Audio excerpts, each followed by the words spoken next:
ದಿನ. ಯಾಕೆ ನಾನು ಇದು ಅಂತೀನಿ ಅಂತ ನಿಮ್ಗೆ ಆಮೇಲೆ ಹೇಳ್ತೀನಿ. 75ನೆಯ ಸಂವಿಧಾನದ ದಿನ ಅಂತ ನಾವು ಇದನ್ನ ಕರೆಯಬೇಕು. ಆದರೆ ನಾವು ಇದನ್ನ 1947ರಲ್ಲಿ ಸ್ವಾತಂತ್ರ್ಯ ಸಿಕ್ತು. ಅದನ್ನ ನಾವೇನಂತೀವಿ? ಸ್ವಾತಂತ್ರ್ಯ ದಿನ ಅಂತ. ನೇರವಾಗಿ ಎಲ್ಲರಿಗೂ ತಿಳಿಯುವಂತೆ ಸ್ವಾತಂತ್ರ್ಯ ಸಿಕ್ಕ ದಿನ ಸ್ವಾತಂತ್ರ್ಯ ದಿನ 1947 15ನೇ ಆಗಸ್ಟ್ ಅಂತ ಹೇಳ್ತೀವಿ. ಅದೇ ರೀತಿಯಾಗಿ ಸಂವಿಧಾನವನ್ನ ರಚನೆಯಾದಂತಹ ದಿನವನ್ನ ನಾವು ಸಂವಿಧಾನ ದಿನ ಅಂತ ಯಾಕೆ ಅನ್ನೋದಿಲ್ಲ ಅನ್ನೋದೊಂದು ಪ್ರಶ್ನೆ. ಯಾಕಂದ್ರೆ ಜನರಿಗೆ ಸರಿಯಾಗಿ ತಿಳಿಯುವಂತ ದಿನ ಅದು. ಅದನ್ನ ಬಿಟ್ಟು ನಾವು ಗಣರಾಜ್ಯೋತ್ಸವ ಅಂತ ಯಾಕಂತೀವಿ ಅನ್ಕೊಂತ ಬಂದೀವಿ ಅಂದ್ರೆ, ನಮ್ಮ ಭಾರತದಲ್ಲಿ ಏನೆಲ್ಲ ಆಗೋದು ಸಹಜ.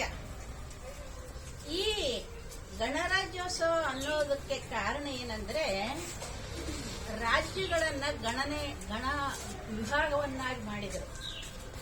ಯಾವ ಆಧಾರದ ಮೇಲೆ ಮಾಡಿದ್ರು ಅಂದ್ರೆ, ಭಾಷಾವಾರು ಪ್ರಾಂತ, ಭಾಷೆಗಳ ಆಧಾರದ ಮೇಲೆ ಆಂಧ್ರ ಪ್ರದೇಶ, ಬೇರೆ ಬೇರೆ ಎಲ್ಲ ಮಧ್ಯಪ್ರದೇಶ, ಪಂಜಾಬ್ ಅಂತ ಆಯಾ ಭಾಷೆಗಳ ಆಧಾರದ ಮೇಲೆ ಈ ಗಣ ರಾಜ್ಯೋತ್ಸವ ಅಂತ ಹೆಸರು ಬೇಕು. ಅದನ್ನೇ ಜನ ರೂಢಿಯಲ್ಲಿ ಇಟ್ಕೊಂಡು ಗಣರಾಜ್ಯೋತ್ಸವ ಅಂತ ಮಾಡಿದ್ರು. ಈ ಸಂವಿಧಾನದ ಅಂದ್ರೆ ಏನು? ಸಂವಿಧಾನದ ಅಂದ್ರೆ ಏನು? ಸಂವಿಧಾನ ಅಂತೀವಿ. ಹಾಗಾದ್ರೆ ಸಂವಿಧಾನ ಏನು ಒಳಗೊಂಡಿದೆ? ಸಂವಿಧಾನದಲ್ಲಿ ಏನು ಒಳಗೊಂಡಿದೆ ಅಂದ್ರೆ, ಅದರಲ್ಲಿ ಹಕ್ಕು ಮತ್ತು ಕರ್ತವ್ಯಗಳು. ನಮಗೆ ಬ್ರಿಟಿಷರ ಕಾಲದಲ್ಲಿ ಯಾವುದೇ ಹಕ್ಕುಗಳು ಇರಲಿಲ್ಲ, ಕರ್ತವ್ಯಗಳಂತ ಅವ್ರು ಹೇಳಿದ್ದೇ ನಾವು ಕರ್ತವ್ಯಗಳನ್ನ ಆಚರಿಸಬೇಕಾಗಿತ್ತು.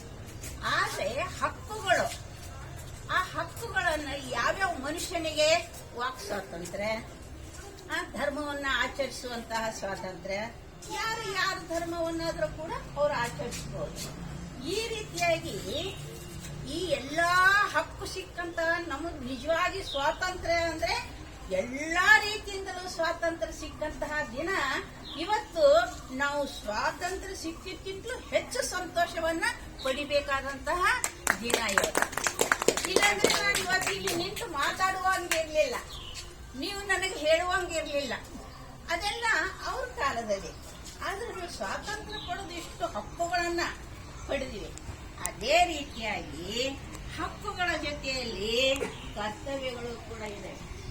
ನಾವು ಹಕ್ಕುಗಳನ್ನ ಬಗ್ಗೆ ಬಹಳಷ್ಟು ತಿಳ್ಕೊಂತೀವಿ, ಆದ್ರೆ ಕರ್ತವ್ಯಗಳನ್ನ ಬಗ್ಗೆ ನಾವು ಅಷ್ಟೊಂದು ಪಾಲಿಸೋದಿಲ್ಲ. ಒಂದೇ ಒಂದು ಸಣ್ಣ ಉದಾಹರಣೆ, ಅದನ್ನ ಇದರಲ್ಲಿ ಕಸವನ್ನ ಹಾಕಿ ಅಂದ್ರೆ ಹಾಕೋದಿಲ್ಲ, ಹಸಿರು ಇದನ್ನ ಬೇರ್ಪಡಿಸ್ರಂದ್ರೆ ಬೇರ್ಪಡಿಸೋದಿಲ್ಲ. ಈಗ ಮೊನ್ನೆ ಪೇಪರ್ನಲ್ಲಿ ಈ ಬೆಂಗಳೂರು ಅದಕ್ಕೆ ಪ್ರಶಸ್ತಿನೇ ಬರಲಿಲ್ಲ, ಸ್ವಚ್ಛ ನಗರ ಅನ್ನುವಂತ ಪ್ರಶಸ್ತಿ ನಮ್ಮ ಬೆಂಗಳೂರಿಗೆ ಬರಲೇ ಇಲ್ಲ.